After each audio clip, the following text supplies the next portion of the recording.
Story and Writing. Review this lecture after reading Chapter 8 Story and Chapter 9 Writing in Understanding Movies. Use the grammar sheet in the module on D2L to aid in the note-taking process.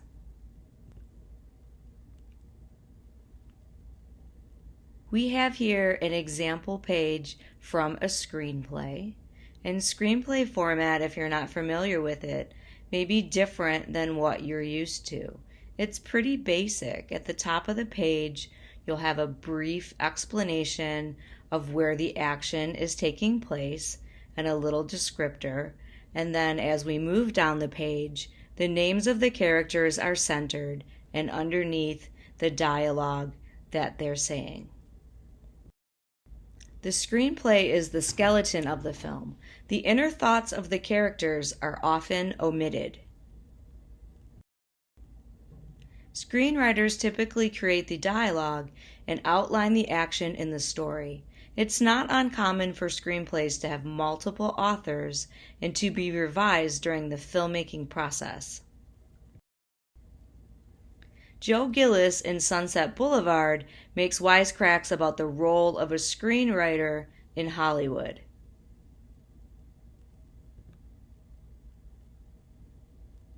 Let's explore the difference between a film's story and a film's plot. It's said there are only 7 or 8 story archetypes. This goes all the way back to Aristotle in the 4th century BCE. Therefore, the story is the general subject matter, and it can usually be explained in just a few words. The plot, however, is how the story is told, the structuring of the scenes. The plot in film is where the magic happens. The director's vision allows the same story to have wildly different plots.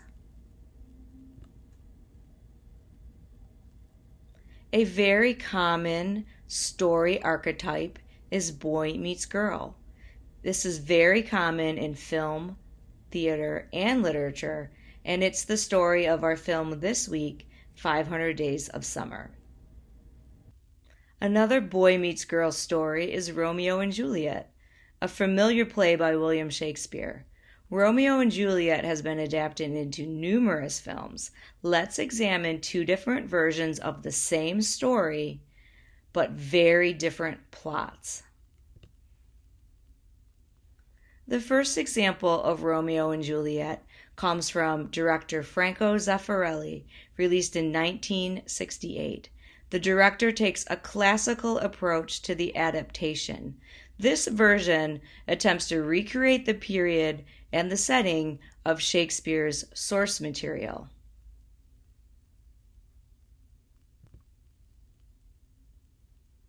Compare that with Baz Luhrmann's version of Romeo and Juliet, released in 1996. The director takes a formalistic approach to the adaptation. This version retains the classical story, but modernizes the plot, placing it in a contemporary setting.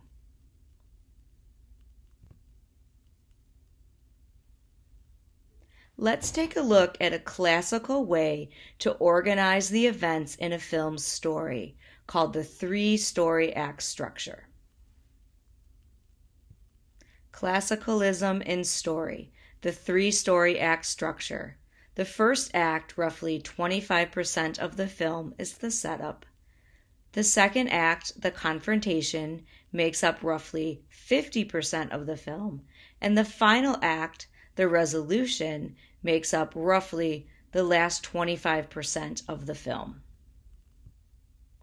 In Act 1, the setup, roughly the first 25% of the narrative, we're introduced to the protagonist, and we get to know what is the protagonist's goal and what are the obstacles preventing achievement of that goal. Moving into Act 2, the confrontation, roughly 50% of the narrative, the middle 2 quarters of the story. The conflict increases and the protagonist fights against obstacles.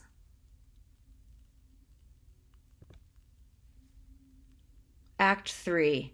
The resolution, the last 25% of the narrative, the final quarter of the film, the result of the conflict in Act 2. In classical stories, we may expect a happy ending.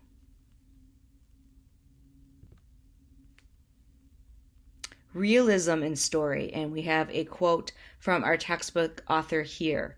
Realists prefer loose discursive plots without a clearly defined beginning, middle, or end. Realism in Cherry Baby's story. Last week we examined realism in the film's acting. This week we can apply the elements of realism to its story.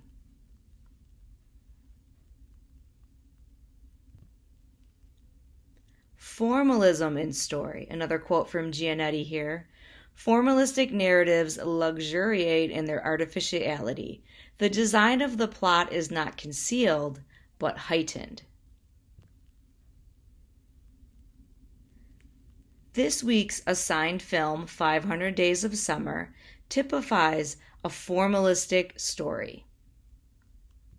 Figurative techniques are common in literature and film.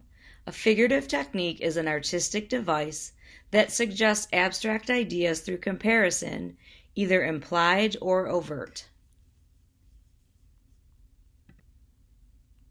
Symbolic meaning is communicated through these figurative techniques. Motif. So much a part of a story, it's almost an invisible symbol. It can be a technique or an object that is repeated and doesn't call too much attention to itself.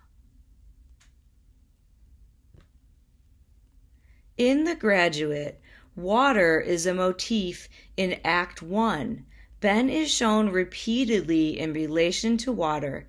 The motif communicates symbolic meaning about Ben's state of mind. Symbols, objects placed in a film for the purpose of communicating an idea, some type of deeper symbolic meaning. We analyzed color symbolism in Amelie. The red objects communicate information about Amelie. It's possible for red to represent different meanings from person to person. That's perfectly acceptable. The still on the top, with Amelie's red bedroom, could represent her hidden passion, while the still on the bottom is more joyful, with red raspberries that she's eating off of her fingertips. Homage, a film's deliberate reference to another film. Homages can be like a direct quote, I take a portion of your movie and I put it in my movie, or paraphrasing, I take a sequence of your film and recreate it, but still let the audience know that I'm referring to it.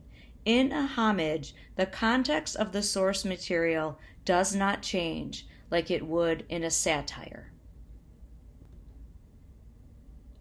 Goodfellas pays homage to Edwin S. Porter's The Great Train Robbery by referencing the last shot in the film.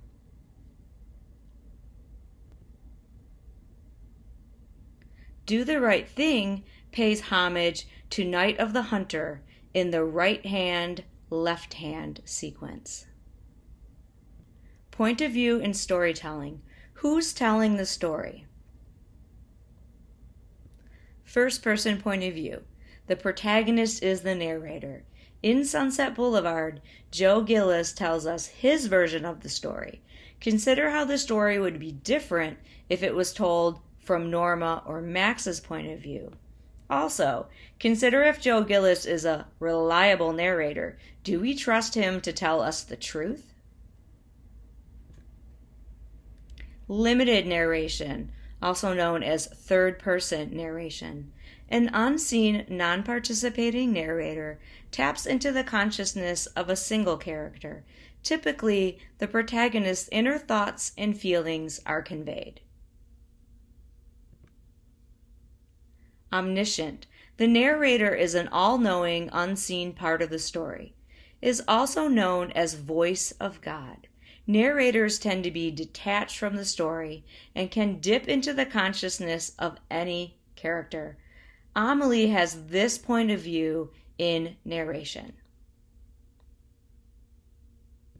Objective does not enter the consciousness of any character, is the most detached, presents the facts, and the viewers are left to interpret them. Objective is a very conventional point of view in film storytelling.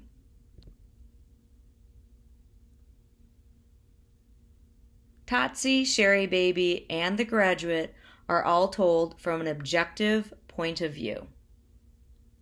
Literary adaptations. It's very common for literature to be adapted into film. Consider the number of Hollywood films that are adapted in a single year.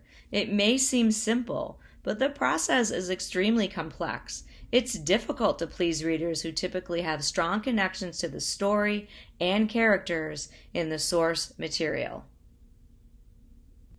Literature into film. 3 types of literature into film adaptations. Loose. A loose adaptation may take an idea, situation, or character from the source, but change the story considerably. Faithful. An attempt to recreate as close to the original as possible. And literal, usually restricted to plays and subtler in their modifications. Hollywood adaptations typically fall into the faithful category. Many popular award-winning films begin as novels, short stories, and even graphic novels. Film adaptations. Lord of the Rings, Twilight, Harry Potter, To Kill a Mockingbird, The Shining, Gone with the Wind, and The Wizard of Oz. Our assigned film this week is 500 Days of Summer, released in 2009, directed by Mark Webb, starring Joseph Gordon-Levitt as Tom and Zooey Deschanel as Summer. Response questions. Please choose one question. Question 1. How is the plot of 500 Days of Summer different from most romantic comedies? Remember, the plot is how the scenes are structured, so make a detailed observation about how this film is put together and how it differs from more conventional romantic comedies. Question 2. How does 500 Days of Summer pay homage to other films? Give specific examples. There are quite a few homages in the film, including 2 to The Graduate. Films featured in this lecture. Students are encouraged to explore these films.